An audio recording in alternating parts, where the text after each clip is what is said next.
The rain was falling hard, painting the streets in glistening silver, the kind of night when the world feels heavier than usual. Inside her sleek black sedan, Elena Marshall sat motionless, her hands trembling against the steering wheel. Just a week ago, she was the proud CEO of a billion-dollar tech company, a woman who could walk into any boardroom and silence the noise with a single glance. But tonight, the silence came from within her. Her empire had collapsed. A sudden market crash, a betrayal from someone she once called a friend, and a chain of bad decisions had brought her from the top floor of a glass tower to the edge of bankruptcy. She had spent the last 3 nights without sleep, selling what assets she could, calling every contact, every investor, only to hear the same polite rejection or cold, calculated excuse. Now, sitting in the middle of nowhere with a broken-down car, her high heels soaking in rainwater, Elena felt like the universe itself was mocking her. The dashboard's warning lights blinked red, a cruel reminder that even her car, the last symbol of her once polished life, had given up. She opened the door and stepped into the downpour, her designer coat doing nothing to shield her from the cold. She looked around the dimly lit street and spotted a small, rusty garage with its lights still on. She pushed the door open, a little bell jingling above her head. Inside, the air smelled of oil and metal, and an old radio hummed in the background. A man in his late 40s stood hunched over an engine, his hands blackened with grease. He glanced up, wiping his hands on a rag. "Car trouble?" he asked, his voice calm, without judgment.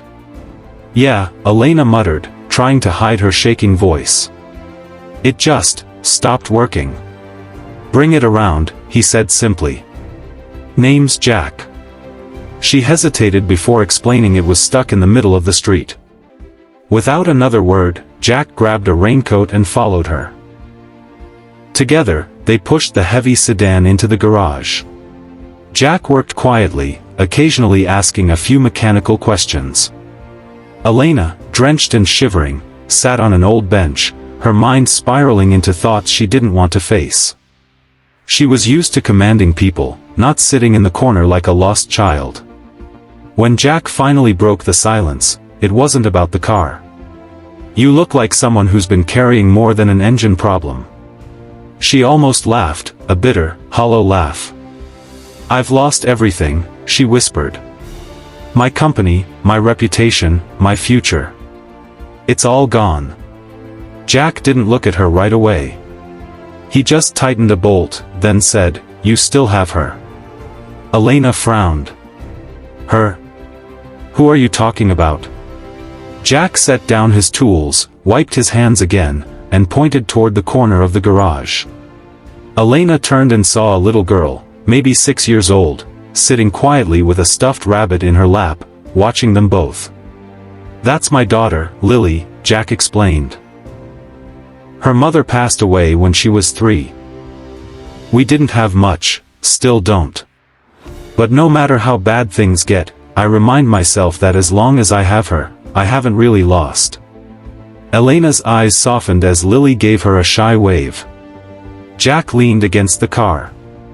"Money, titles, companies, they can be rebuilt.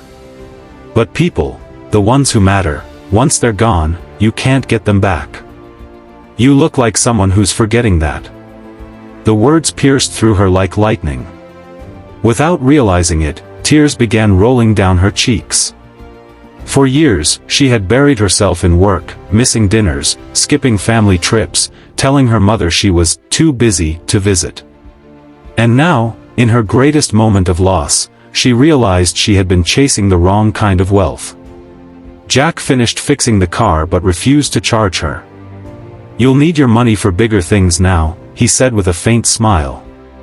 Before she left, Lily ran up and handed her the stuffed rabbit. "He helps me when I'm sad," the little girl whispered. "You can borrow him." Elena knelt, hugging the child. "Thank you, Lily. I'll take good care of him." That night, Elena didn't drive back to a luxury apartment, she went straight to her mother's small house. For the first time in years, she sat at the kitchen table with her, holding her hands, truly listening. The road to rebuilding her career was still long and uncertain, but now, she understood something far more important. A fortune could be lost in a single moment, but love, when guarded, was the true empire worth protecting. Months later, Elena launched a smaller company, not just for profit, but to create jobs for people who had lost everything, just like she had. She kept the stuffed rabbit on her desk as a reminder. And sometimes, when doubt crept back in, she would remember Jack's quiet voice in that little garage. "You still have her."